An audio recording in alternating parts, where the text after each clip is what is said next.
నమస్తే, welcome to world news. ఒకవైపు Israel Iran మధ్య భీకర దాడులు జరుగుతున్నాయి.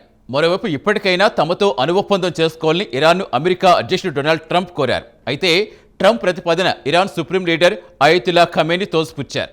యుద్ధం జరుగుతున్న సమయంలో అణు ఒప్పందంపై చర్చలు జరపడం అర్ధరహితమని ఖమేనీ పేర్కొన్నారు. ట్రంప్ ప్రతిపాదన ఇరాన్ సుప్రీం లీడర్ ఖమేనీ తోసిపుచ్చారు. యుద్ధం జరుగుతున్న సమయంలో అణు ఒప్పందంపై చర్చలు జరపడం అర్ధరహితమని ఖమేనీ పేర్కొన్నారు.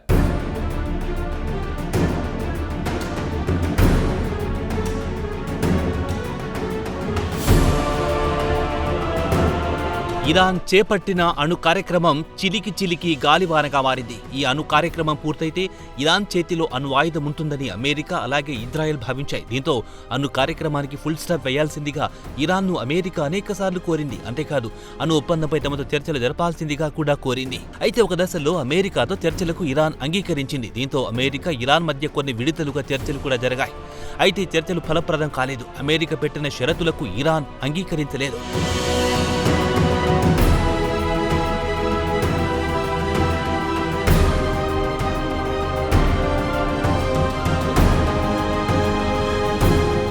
అణు కార్యక్రమంపై ఇరాన్ మంకుపట్టు పశ్చిమాసియాలోని మరో దేశమైన ఇజ్రాయెల్కు తీవ్ర ఆగ్రహాన్ని కలిగించింది. ఇరాన్కు గుణపాఠం నేర్పాలని ఇజ్రాయెల్ ప్రధాని బెంజమిన్ నెతన్యాహు డిసైడ్ అయ్యారు. దీంతో ఆపరేషన్ రైజింగ్ లయన్ పేరుతో ఇరాన్పై భీకర దాడులు మొదలెట్టింది. ప్రధానంగా ఇరాన్ రాజధాని టెహరాన్లోని అణు కేంద్రాలు, వైమానిక స్థావరాలను లక్ష్యంగా చేసుకుని ఇజ్రాయెల్ బలగాలు దాడులు చేశాయి. ఇజ్రాయెల్ దాడుల్లో ఇరాన్కు చెందిన పలువురు సీనియర్ సైనికాధికారులు చనిపోయారు. ఈ నేపథ్యంలో ఇరాన్ కూడా ఇజ్రాయెల్పై ప్రతిదాడులు చేసింది. డ్రోన్లు, మిసైళ్లతో టెల్ అవీవ్, జెరూసలేం ప్రాంతాలను లక్ష్యంగా చేసుకుని ఇరాన్ ప్రతిదాడులు చేసింది.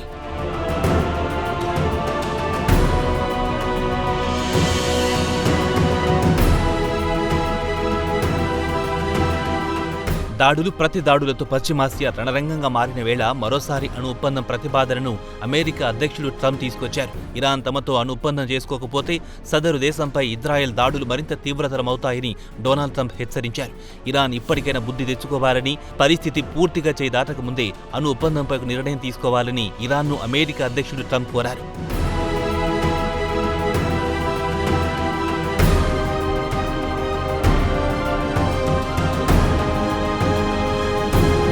అయితే అమెరికా ప్రతిపాదనను ఇరాన్ తోసిపుచ్చింది. ఒకవైపు తమపై దాడులు చేయడానికి ఇజ్రాయెల్ను ప్రోత్సహిస్తూ, మరోవైపు అణు ఒప్పందంపై చర్చలకు ఆహ్వానించడం సరైన విధానం కాదన్నారు ఇరాన్ విదేశాంగ మంత్రిత్వ శాఖ ప్రతినిధి ఇస్మాయిల్ భగై.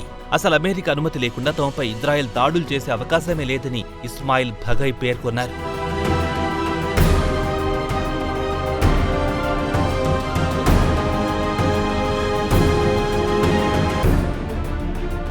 వాస్తవానికి అణు ఒప్పందానికి సంబంధించి ఇరాన్, అమెరికా మధ్య ఒమన్ దేశం మధ్యవర్తిత్వంలో నిన్న మొన్నటి వరకు చర్చలు జరిగాయి. ఇరాన్, అమెరికా మధ్య ఇప్పటి వరకు 5 విడతలుగా చర్చలు జరిగాయి. అయితే చర్చలు ఎలాంటి సానుకూల ఫలితాన్నివ్వలేదు.